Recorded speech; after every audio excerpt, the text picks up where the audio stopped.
Hi friends, welcome back to my channel. నేను మీ కుమారిని. Today my recipe రాజుగారి కోడి pulao ready అయిపోయింది. ఎంతో టేస్టీగా, అద్భుతంగా, చాలా అంటే చాలా బాగా కుదిరింది. ఇప్పుడు దీని తయారీ విధానం చూసేద్దామా. ఇది ఉత్తగానే తినేయచ్చు. దీంట్లోకి నేను గోంగూర చట్నీ, రైతా చేశాను. చాలా బాగుంటుంది. ఇప్పుడు దీని తయారీ విధానం చూద్దామా. హాయ్ ఫ్రెండ్స్, ఈరోజు నేను రాజుగారి కోడి పలావ్ చేయాలో చూపిస్తాను. ఇందుకుగా నేను ఒక 1/2 కేజీ చికెన్ తీసుకున్నాను. బోన్స్ ఉన్నవి తీసుకున్నాను. చూడండి, ఈ మాత్రం సైజు పెద్ద పెద్ద పీసులు ఉండాలి. నేను శుభ్రంగా వాష్ చేసి పెట్టుకున్నాను 1/2 కేజీ చికెను. నేను 3 కప్స్ బాస్మతి రైస్ తీసుకున్నాను. దీన్ని శుభ్రంగా వాష్ చేసి పెట్టుకొని నానబెట్టుకున్నాము ఒక 1/2 అవర్. 3 కప్స్కి గాను 6 కప్స్ తీసుకున్నాను వాటరు. చూడండి, కొలిచి కూడా ఇందులో వేసున్నాను. ఇప్పుడు దీనికి కావలసినవి ముందుగా అల్లం వెల్లుల్లి పేస్ట్ అండ్ మసాలా దినుసులు, మరాఠీ మొగ్గ, జాపత్రి, చెక్క, లవంగ, యాలకులు, సాజీరా,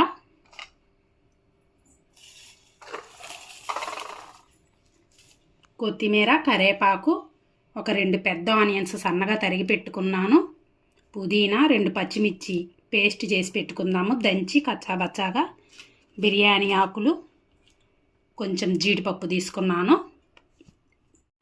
ఇప్పుడు నేను స్టవ్ ఆన్ చేసి దానిపైన గిన్నె పెట్టుకున్నాను. ఒక 2 టేబుల్ స్పూన్స్ నెయ్యి వేసుకున్నాను. ఒక 2 టేబుల్ స్పూన్స్ కర్రీ ఆయిల్ వేసాను. ఇప్పుడు ఇందులోకి హోల్ మసాలా దినుసులు వేసుకుందాము. ఒక 2 మినిట్స్ ఫ్రై అవ్వనిద్దాం.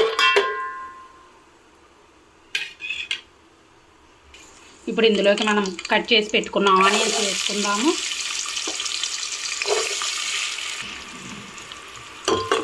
చూడండి, ఆనియన్స్ బాగా దూరగా వేగాలి.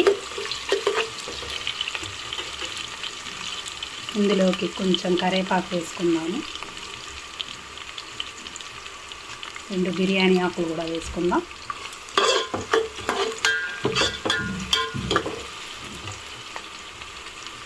కొంచెం కొత్తిమీర, కొంచెం పుదీనా కూడా వేసుకుందాం.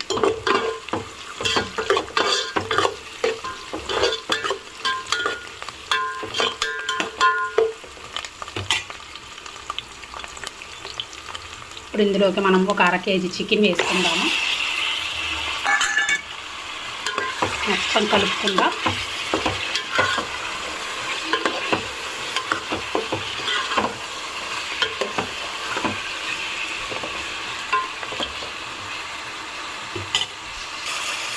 ఇందులోకి తగినంత ఉప్పు వేసుకుందాము. నేను లావు ఉప్పు వేసుకున్నాను.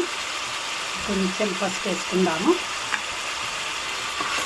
మొత్తం కలుపుకుందాం.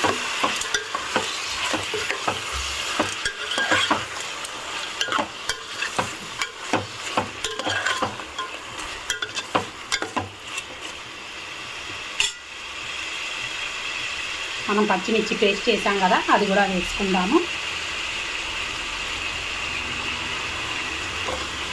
పచ్చిమిరపకాయల పేస్ట్ వేయడం వల్ల టేస్ట్ కూడా చాలా అంటే చాలా బాగుంటుంది.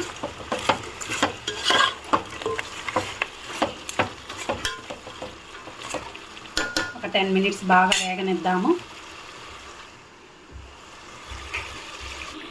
ఇప్పుడు ఇందులోకి అల్లం వెల్లుల్లి పేస్ట్ వేసుకుందాం. ఫ్రెష్గా దంచి పెట్టుకుంది వేసుకోండి, బాగుంటుంది. అలాగే 1/2 కేజీ చికెన్కి గాను ఒక 1/2 కప్పు పెరుగు వేస్తున్నాను. సిమ్లో పెట్టండి, లేకపోతే విరిగినట్టుగా వచ్చింది. మొత్తం కలుపుకుందాము. ఒక 2 or 3 మినిట్స్ అలాగే కలుపుకుంటూ ఉండండి. పెరుగు విరగకుండా చాలా బాగుంటుంది.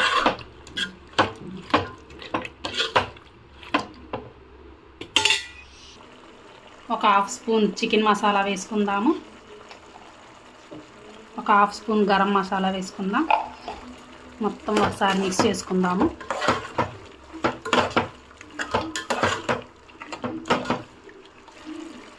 ఇప్పుడు ఒక 1/2 స్పూన్ కారం వేసుకుందాము. కారం తగినంత వేసుకోండి. ఆల్రెడీ పచ్చిమిర్చి వేసాం కాబట్టి కొంచెం స్పైసీగా ఉండేది. మొత్తం మిక్స్ చేసుకుందాము. ఇందులో వాటర్ మొత్తం ఇంకేలాగా కొంచెం స్పైసీగా గట్టిగా ఉండాలి కర్రీ.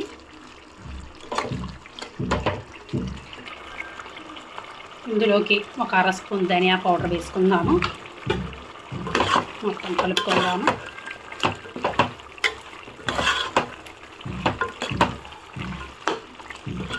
ఈ మసాలాలన్నీ ముక్కకి బాగా పట్టాలి. ఉప్పు కారాలు మసాలా మొత్తం. చూడండి ముక్క బాగా వేగిపోయింది. ఇప్పుడు మనం బాస్మతి రైస్కి 3 కప్పుల రైస్కి 6 కప్పుల వాటర్ కొలిచేసుకున్నాం కదా, ఆ వాటర్ వేసుకుందాము.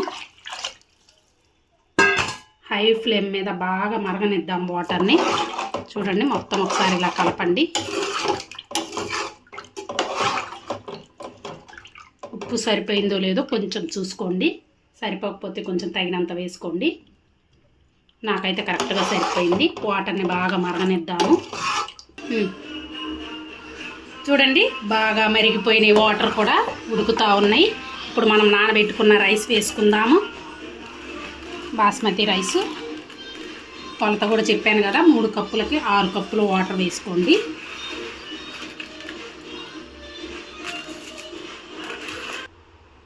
చూడండి రైస్ వేసుకున్నాము. ఇప్పుడు వాటర్లో మొత్తం కలిసేలాగా రైస్ని బాగా కలుపుకుందాము. బాగా ఒక 80% బాగా కుక్ అవ్వాలి.